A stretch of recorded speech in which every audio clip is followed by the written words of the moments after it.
In the world of music, few have experienced the meteoric highs and punishing lows of fame quite like Liam Payne.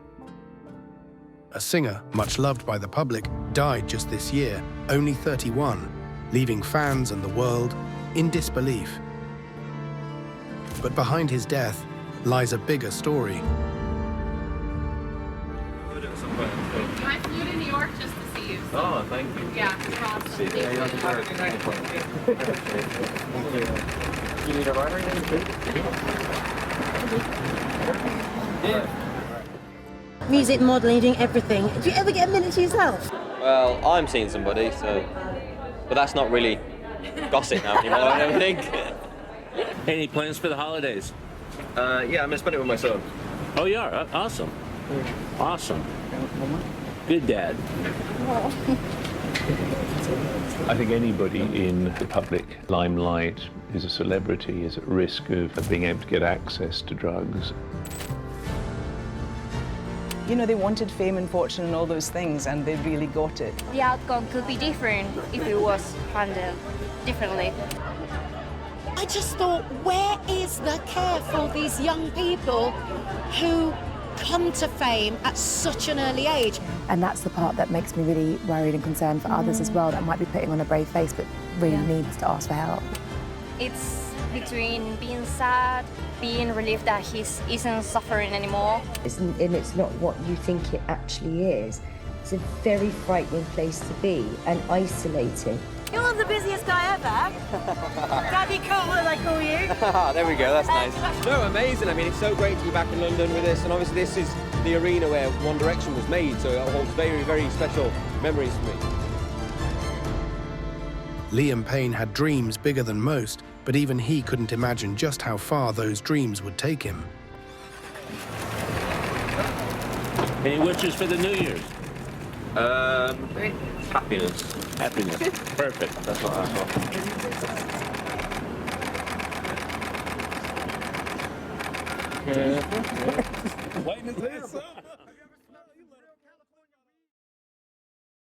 Guys, can we all just air high-five each other because you're now movie stars?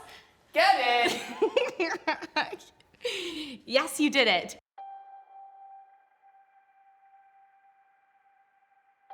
On the evening of October 16th, 2024, tragedy struck in Buenos Aires, Argentina. Liam Payne, former One Direction star and beloved pop icon, was found dead after a fatal fall from the third-floor balcony of the Casa Sur Hotel. He was only 31. There are thousands and thousands of your fans packed out here. Some of them have been here for 48 hours, some of them even longer.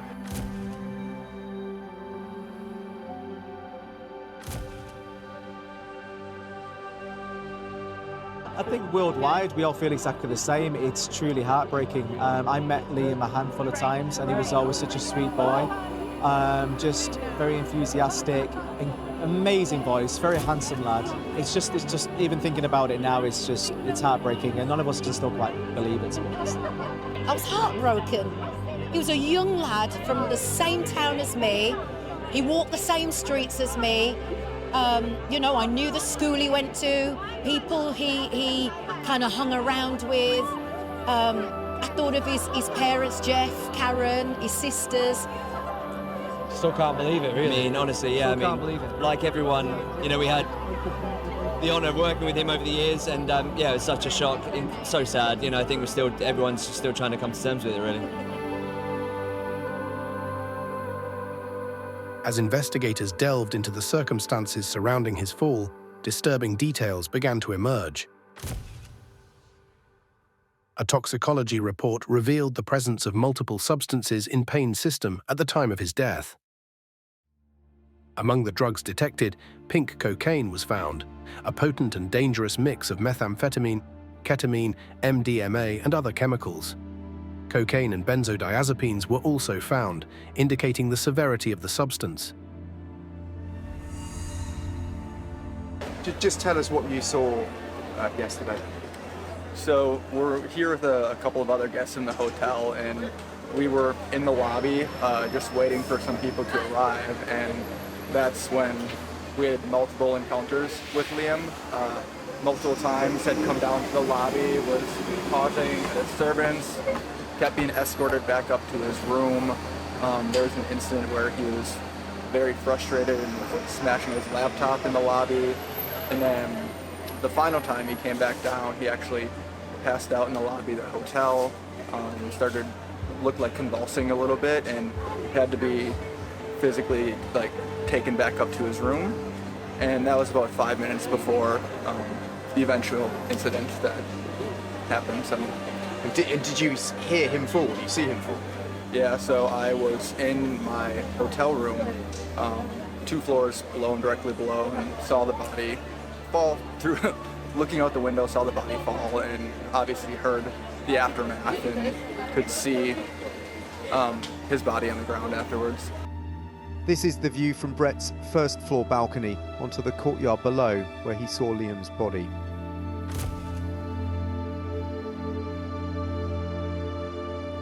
You almost had to pinch yourself to understand and process what you were seeing, but it just was an out-of-body experience, like surreal.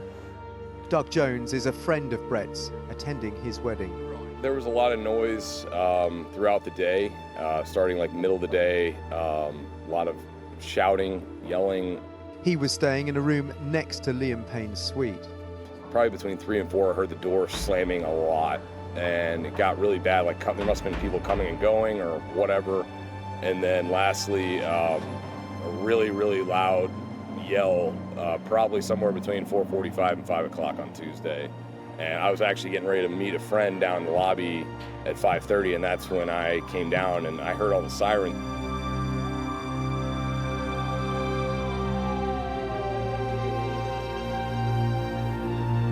In Payne's hotel room, investigators discovered an improvised aluminium pipe, commonly used for drug ingestion. His behavior suggested considerable drug use that night. Before the fatal fall, hotel staff had already contacted authorities, reporting that Payne appeared to be under the influence of drugs and alcohol. Their fear that his erratic state might lead to a life-threatening incident. The Independent Scientific Committee on Drugs maintained that really alcohol was the most dangerous drug, both in terms of self-harm and harm to others. People are always happy to use drugs that make them feel better, and certainly all the drugs which are used may have some temporary improvement, for example, in mood, but the problem is that the majority of them, including benzodiazepines, you develop a psychological and a physical dependency, so that you have to keep on taking them, and you have to keep on taking more of them. The fall caused multiple traumatic injuries, with Payne suffering both internal and external bleeding. Despite emergency response, he was declared dead at the scene. Liam Payne's death shocked millions, but behind the tragedy lies a deeper story. One of personal struggle, substance abuse, and the relentless pressures of fame that may have led him down a dark and dangerous path. In the city, fans held a vigil for the star. Each had their lives touched by One Direction and Liam. Well, I follow them since I was 8. When they came here, I was 10 and I went to see them. I have them here and I can really assume that he has left. I'm 100% brokenhearted. I have lost my biggest idol. I know that nothing and no one will ever fulfill that void he left in me. Before the arenas, before the headlines, before the world screamed his name, Liam Payne was just a boy from a small town in England. His love for music was clear from a young age, and he started performing at school and local events, showing a natural talent and passion for singing. Despite being bullied as a child, he used music as an escape, finding confidence and joy in performing. Liam even took singing lessons and practiced relentlessly, driven by a dream to make it big. After finishing school, Liam chose to pursue his dreams in the music industry, rather than continuing on to higher education. His early ambitions led him to audition for The X Factor in 2008, when he was just 14 years old. As big of a dream this was for Liam, He had no idea what would lie ahead.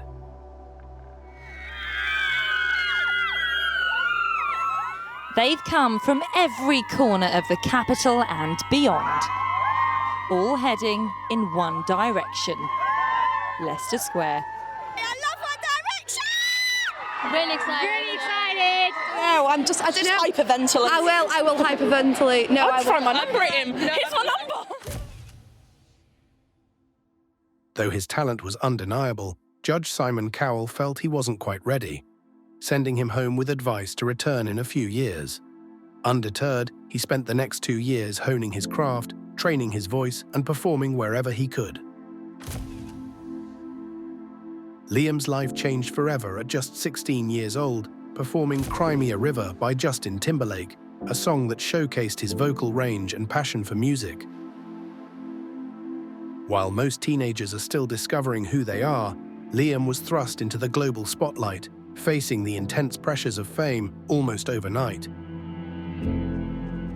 The judges saw something special in him, and in 4 other contestants. Together, Simon Cowell suggested that they form a group, one that would very quickly take the world by storm.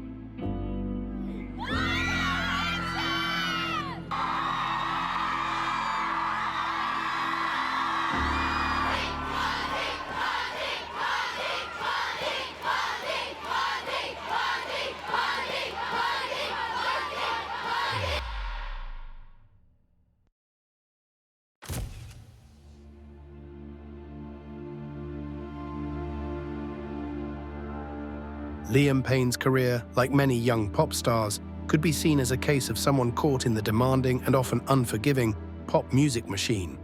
This refers to the high-pressure system of the music industry that prioritizes commercial success and public image over the well-being of artists, particularly young ones. Like his bandmates, Liam wasn't prepared for the relentless scrutiny and expectations of the music industry. He went from being an ordinary teenager to an international sensation, with little time to adjust to his new reality. Simon's vision for the group turned them into a global phenomenon, forever changing the landscape of pop music. They are the hardest working boys I've ever worked with. They still haven't changed. They're really respectful to their fans. They're hard-working, great British export. My own working relationship with the boys is that they've been a joy to work with. Liam quickly earned the role of a leader, often taking responsibility for their vocal arrangements and serving as a pillar of stability during their whirlwind rise. In 2013, at the peak of their fame, One Direction released This Is Us, a documentary offering fans a behind-the-scenes look at their whirlwind success.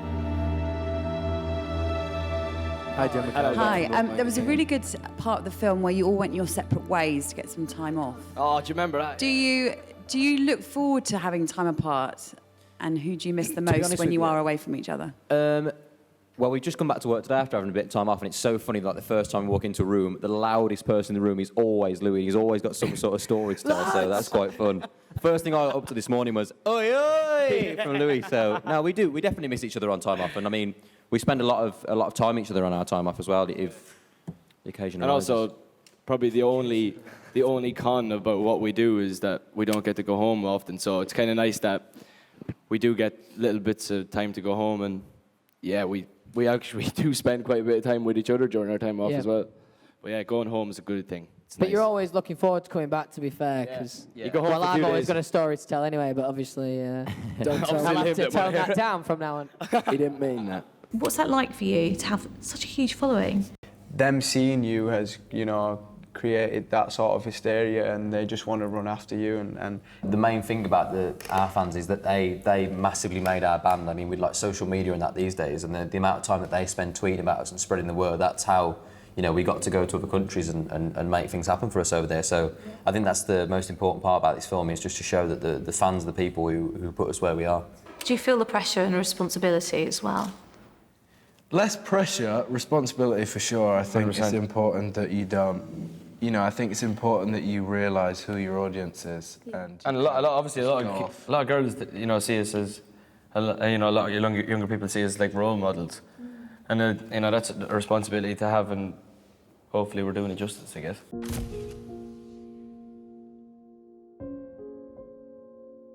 While the film showcased the band's global tour, massive crowds and camaraderie, it also hinted at the intense pressures they faced. The demands of this non-stop schedule inevitably left little room for personal growth or time to address the mental and physical tolls that fame was taking on Liam and the rest of the band.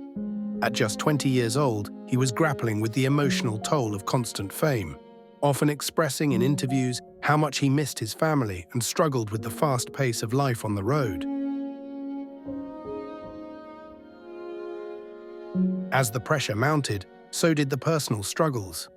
Liam spoke openly about battling anxiety and stress throughout his career, issues that became even more evident after One Direction's hiatus. The industry's constant focus on productivity and image left little support for young artists dealing with the emotional strain that comes with stardom. And just because somebody's rich or just because somebody's famous doesn't make them less vulnerable. In some cases, it makes them more vulnerable. You also have to think about how does this affect that person's individual lives. Well, it might affect their career, but it may also affect their personal relationships.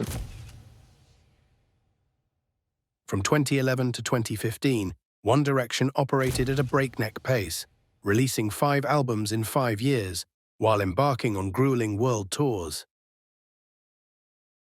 We're really excited to be here. This is just unbelievable. What the fans have done here tonight and what they have done for the last few years has just been amazing. And this is what we're doing this kind of stuff for. Like, to stand out here on Leicester Square and have, you know, our fans come out and join in with us on the biggest night of our career. People camping out for a couple of days, well, it's so mad to think about, and I can't believe that they got us to this stage. They disbanded in 2016, officially announcing their split. For Liam, this was both a moment of uncertainty and an opportunity, a chance to finally step into the spotlight as a solo artist. Liam and Louis, how do you feel that you've won this Brit Award tonight? Well, we've got some microphones, yeah. It's good to go, actually. Yeah, it is, yeah. Well, we just found out this is number 6 that we've won over the time we've been doing this, which is amazing. I mean, you know, we've been on a break for a little while, and it's been like getting back on a bike, I guess, a little bit today, so it's been a bit mad. That's a good way of putting it, It is, yeah. it's very metaphorical term, which has been fun. I think we kind of decided late that we were going to come here like a couple of weeks ago, so I mean, we didn't really anticipate that we were going to win an award, so it's another testament to our fans, really, just how great they are, yeah. And what do the Brit Awards over the years mean to you? Have you had good times here? The best times. I mean, this was the first award show I think we did when we started out in the band, and obviously, you know, being in your home country and winning awards is the best thing in the world, really. We've watched them as kids and seen, you know, people go through the Brit Awards a number of times, and for us to be up here stood now is quite crazy, to be honest with you. Liam's first steps into his solo career were marked by a bold new sound. His debut single, Strip That Down, introduced a more mature, R&B-influenced style, signalling a clear departure from his boy band roots. Over the next few years, Liam continued to explore a range of musical styles, from pop and R&B to electronic influences, releasing singles like Get Low with Zed and Bedroom Floor. But this experimentation and uncertainty sometimes felt risky. Liam was candid about feeling scared at times about how people would react to his solo work, which was far more personal than his contributions within a group setting. Going from being in one of the world's biggest boy bands to embarking on an individual career meant he had to step out of a comfortable, familiar environment and establish his unique identity as a solo artist. The stakes were high for each of the One Direction members, as they each had to prove they could stand on their own, musically and commercially. For Liam, this pressure was amplified by his own insecurities and a perfectionist streak. He mentioned feeling uncertain about his musical direction, as he didn't want to merely replicate the style of One Direction, yet he also wanted to maintain a connection to his fans from that era. Hey, Daddy Cool, how you Hello, doing? how are you? I'm Okay. good. Good to see you. Look at You this always call me Daddy Cool. I know. Look at this You little. feel old. Yeah, but you are a daddy. You're the big D-dog. Big D-Dog, that's better. I mean, that sounds a bit fruity, like. I know, but look at your album People say to come. things, you gotta watch about that. I think the last 3 songs we've heard have been fruity, Liam. This is true, I don't know what people actually think of me. I get sent a lot of songs that are quite naughty. Yeah. Naughty, Let's roll with it. Naughty guy, who Album knows? name could be fruity, could be D-Dog, could be Daddy Cool. I mean, they're all on the list now, aren't they? You just put them right there. I was gonna say, In 2019, Liam released his debut album, LP1, featuring a mix of upbeat tracks and ballads. And the debut album, so proud of you, Liam. Thank you very Are much. you happy with it? Are you happy about the response to it and everything? Yeah, no, it's been really great. I mean, it was nice to finally get it finished, to get something out there that was a good body of work. And yeah, just looking forward to making more. Music, modelling, doing everything. Do you ever get a minute to yourself? I've had a lot of minutes this week, actually, maybe too many. Great to see you, Thank you darling. very much. While the album received mixed reviews, it solidified Liam's place as a solo performer. Songs like Stack It Up and For You, a collaboration with Rita Ora for the 50 Shades Freed soundtrack, further demonstrated his evolution as an artist.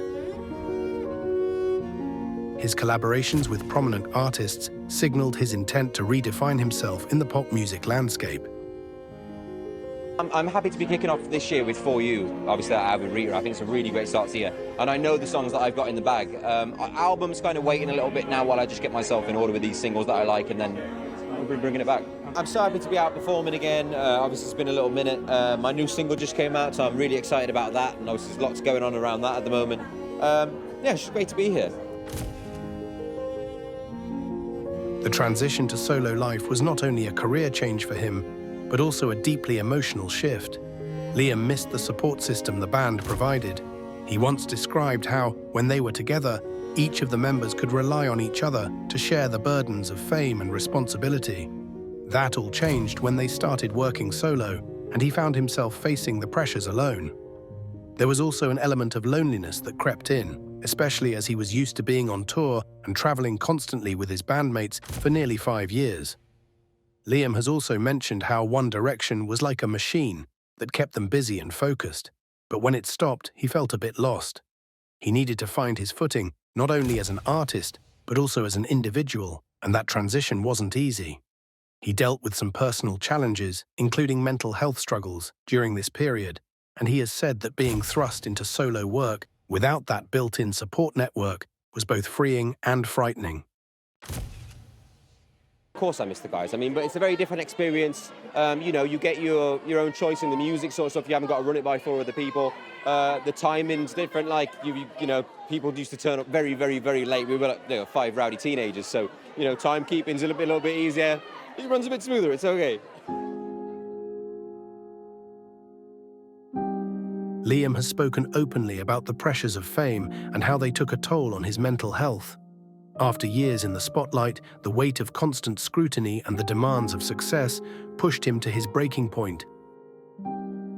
He admitted to turning to alcohol and partying as coping mechanisms during this period, which only worsened his mental state.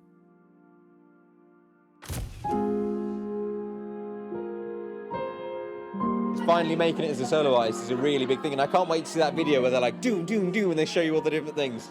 So that's going to be exciting. That's like a bit, you've arrived again there, Yeah, right? it's going to be like, well, no pressure then, you know what I mean? Awesome to see you, Lou, man. Oh, fantastic. Take it easy Good and have a man, great good day today. The relentless pressure to maintain a public image, deliver hit after hit, and manage the intense public scrutiny likely led Liam to seek an escape. This is a common story in the music industry, where many artists, especially young stars, turn to drugs or alcohol to cope with the immense demands placed on them.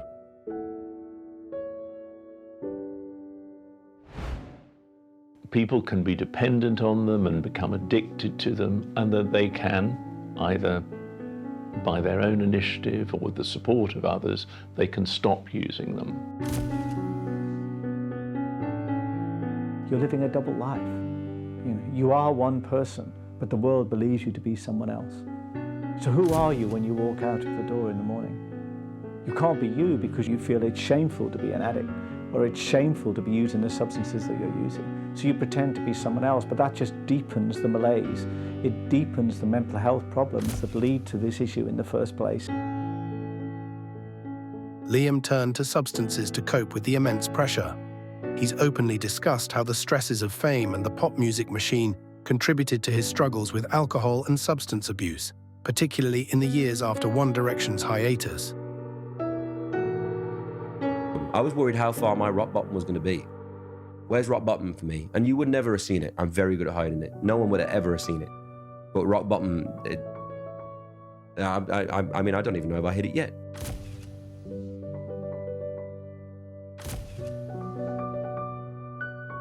He described how the band's meteoric rise to fame left him feeling overwhelmed and locked inside a persona he had to maintain for fans and the media. The relentless scrutiny contributed to his downward spiral, and he often felt like he had no outlet for these feelings. During the peak of his addiction, Liam revealed that there were times when he would drink heavily and take pills just to get through certain events or performances. In one interview, he described a point when his management team had to watch him carefully because of the risk to his health.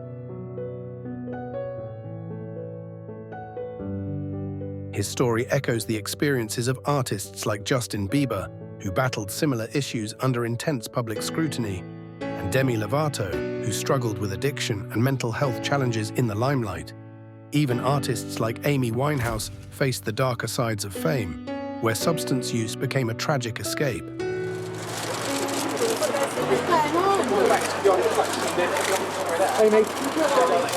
Amy Winehouse, she once famously said that you know, people will carry on using, and I will carry on using unless the pain of using is greater than the pain of not using. And that's a really interesting way of looking at it.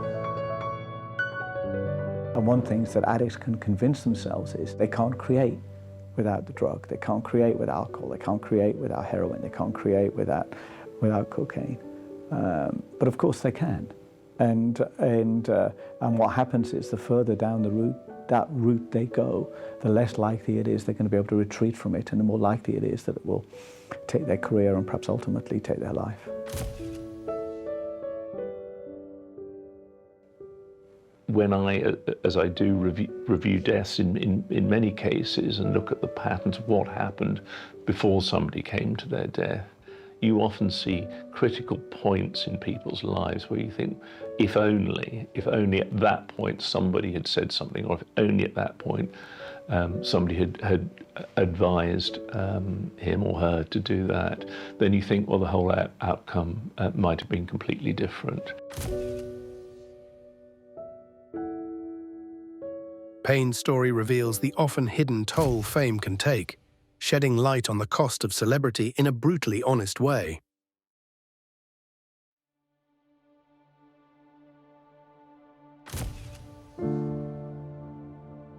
In the weeks leading up to his tragic death on October 16, 2024, Liam Payne was engaged in various personal and professional endeavors. During this time, he was in Buenos Aires, Argentina, reportedly working on new music while also taking a break from his rigorous performance schedule. In interviews leading up to his passing, Liam spoke about his aspirations for his future music and hinted at exciting collaborations. However, it was evident that he was also navigating significant mental health challenges, which had been exacerbated by the pressures of fame and public scrutiny. Sometimes drugs are a way of anesthetizing the soul. When we are in pain, we can take a drug, and there's no addict I think I've ever met who isn't in some sort of pain. So when you feel in pain, you take the drug to anesthetize, to ameliorate that pain. And because the reality is sometimes too painful to face. And once you're on that cycle, once you begin to feel, well, I feel better when I take this, so I'll keep taking it. But of course, then you get to the familiar problem of tolerance, where, you know, the more you take, the less benign the effects and the more malign the effects are. And then you end up taking simply no longer to create pleasure, but simply to you know, take what little pain you can now take away. And that's the trajectory really that addicts who eventually die of their addictions go on. It's a miserable, lonely, unforgiving place to be. and one that really deserves our compassion, not our judgment. Celebrities also have the additional pressures that the culture in which many of them work is a particularly drug or alcohol orientated culture, and that doesn't assist. Some people may appear proud and may, you know, we all go through phases, I guess, in our lives of talking about how much we drank or what drugs we had, and, you know, that was a great evening we had. But most people, I think, would prefer to be free of the hassles and the uncertainty and the instability and the chaos of the lifestyles that many of these drug and alcohol dependencies bring. It's between being sad, being relieved that he isn't suffering anymore. It's like being upset of the situation, because I know the outcome could be different if it was handled differently. It's frustrating because I couldn't do anything for him, and his voice and his live stream in pandemic, as we were talking, really helped us, really motivate us to go through the day and wake up and being alive. It really helped, and it's upsetting knowing that I couldn't do at least 1% of what he did for me. He really helped. Well, among many people remembering Liam Payne today, fans and people who worked with him, well, the presenter Scarlett Douglas appeared alongside him in the 2023 England lineup for Soccer Aid, and she joins me now. Scarlett, very sad news today. Yeah. How are you feeling? It was a shock when I woke up this morning and heard the news. Obviously, I got to spend quite a few days with Liam last year, which was amazing. He was very bubbly, very happy. He was kind of the life of the party. So to hear this news today was just mind-blowing, really. I mean, you know, we just heard from his family as well. They're clearly heartbroken. But you know, it's almost like the fans were his wider family, weren't they? Because the reaction, the outpouring that we've seen. Absolutely. And I mean, they were a global band. You know, they kind of took over the world. They were huge. They've been going for so many years, and even his solo career did so well. And he inspired so many people. So I think it's something that is going to be mourned for a very, very long time throughout people of all different ages, really, because he affected so many of us, you know.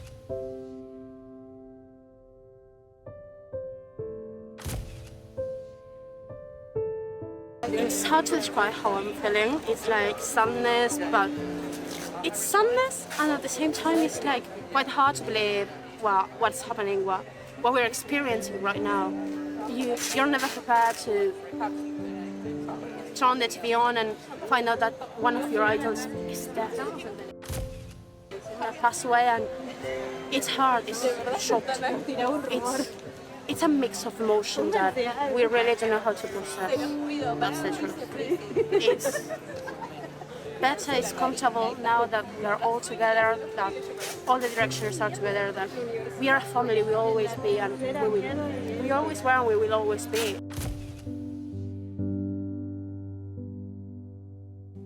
Mental health problems such as, you know, general anxiety disorder or depression are particularly pernicious because people who are performers are expected always to be on their game. They're always expected to be, you know, on stage doing their best, or when the cameras roll, they're expected to perform without fail.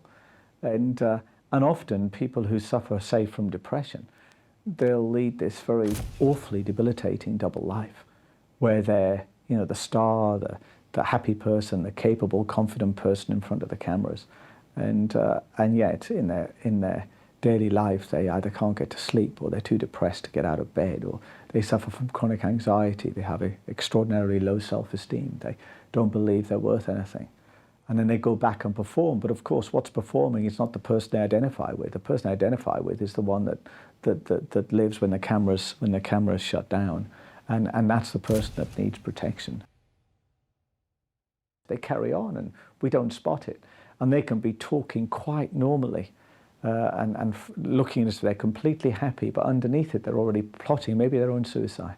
And we should never underestimate the deleterious effect, really, of clinical depression. It's not, people say, I understand depression, I get sad occasionally.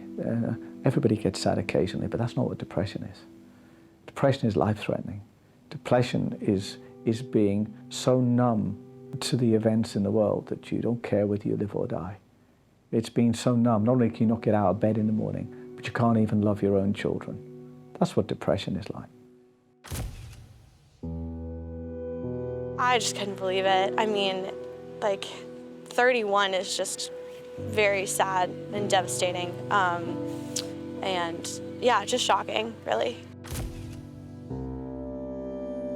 I've honestly loved them all my life. Like, my mom introduced me to them when I was like 4, and I've always loved them. And then, like, I've only just gotten into it much more recently now that I'm older. And like, this is knowing that he's just gone is like just so sad. It's like horrible. It was night, and then I was reading, and then I just get a bunch of messages, and it's like, Liam, something's happened to Liam and everything. And then at first I was so shocked, and then I started crying. It was just horrible. It's upset my son because he's been a huge fan of One Direction since the beginning, and Liam was so lovely and kind. We got to meet in Manchester, took time, taking photographs, selfies, did a little video for him. It was lovely. I still sing to Drag Me Down and things like that, their songs. I absolutely love it. It is really upsetting, and I've got loads of mates that were really, really upset. I got phone calls and people in tears. He was so inspirational, and, you know, he always spoke out to me. And it's just devastating that, obviously, you know, the tragic news, he's gone. It is devastating. I was literally up at 1 o'clock this morning crying my eyes out.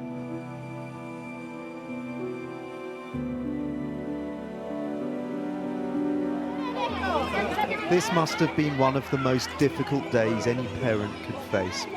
Arriving from the mortuary where his son was lying, to then see for himself the place where Liam Payne died. Fans helped protect his privacy as he entered the lobby. But on emerging from the hotel, Jeff Payne was given the space and silence he deserved to view the hundreds of messages from mourning fans.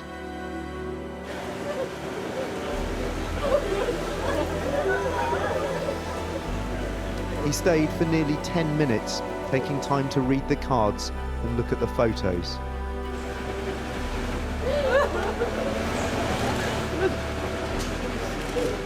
Thanking the hundreds of fans who wept as they formed a circle around the makeshift shrine. The dignified hush broken only by the sobs of those who'd gathered to pay their respects.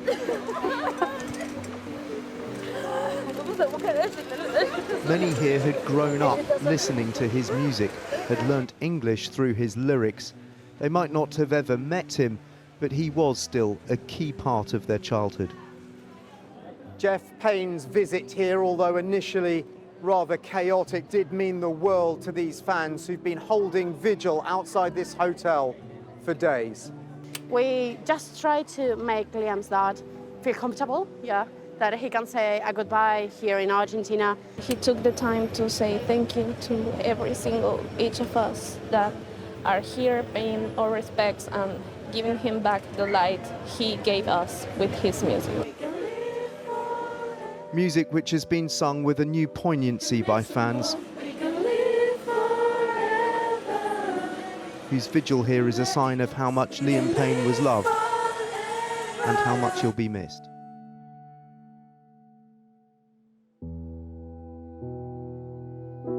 Part where my dad says about taking me to the pub and stuff, like every time I watch it, it really does like make me want to cry because I just want to give him a hug. Will it be a couple of tears? Because he really wants to be it. Because I'm only going to take him to the pub later. I don't know what he's on about.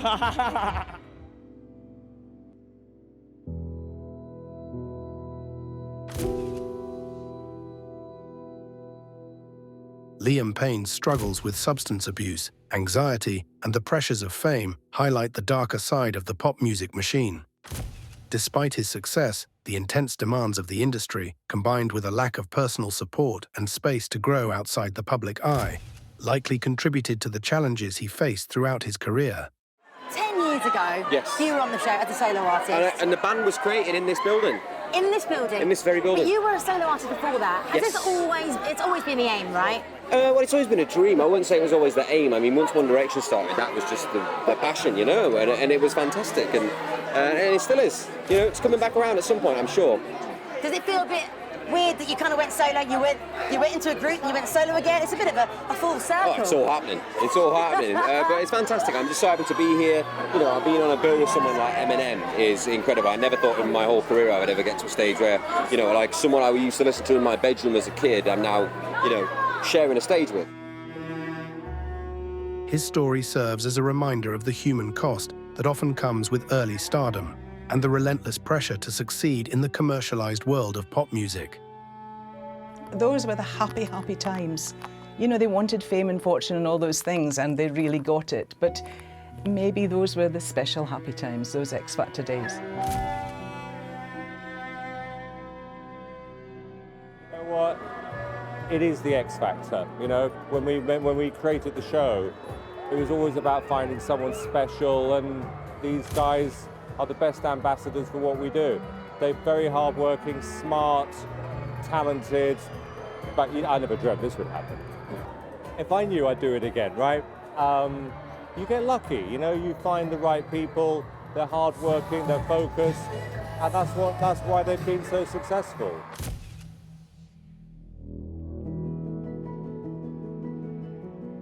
But despite his stardom, Liam never forgot the drafty church hall where he started, or his teacher. It doesn't seem real. I'm still waiting for him to send me another message or, you know, to hear his voice again, I suppose. The last time they spoke was yesterday.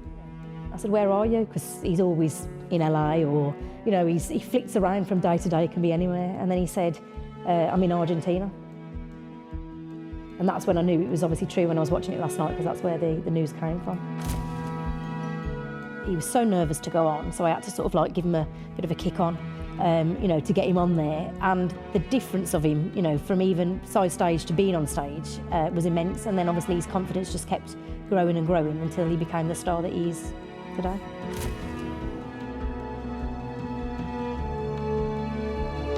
I remember he threw a tomato at my head while I was teaching over there, and it squashed on my head in front of the class. Everyone thought it was funny. She says Liam never lost that spark and stayed grounded until the end. I've never seen Liam as famous, never ever. You know, I've seen him have opportunities, but I've never seen him as this star that everyone else sees him as. Liam's time in One Direction would undoubtedly be a major part of his legacy.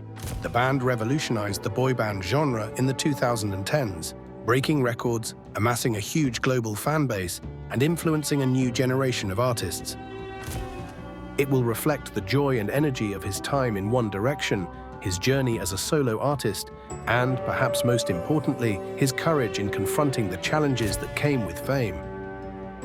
His story serves as both a reminder of the excitement and fulfillment that can come with pursuing one's dreams, and a cautionary tale about the real price of fame. Through his honesty and vulnerability, Liam has become an example of resilience, reminding us all of the importance of mental health, self-care, and the strength it takes to confront life's struggles head-on. This was the price of fame for Liam Payne, a journey through the highest highs, the darkest lows, and ultimately a path toward healing and authenticity.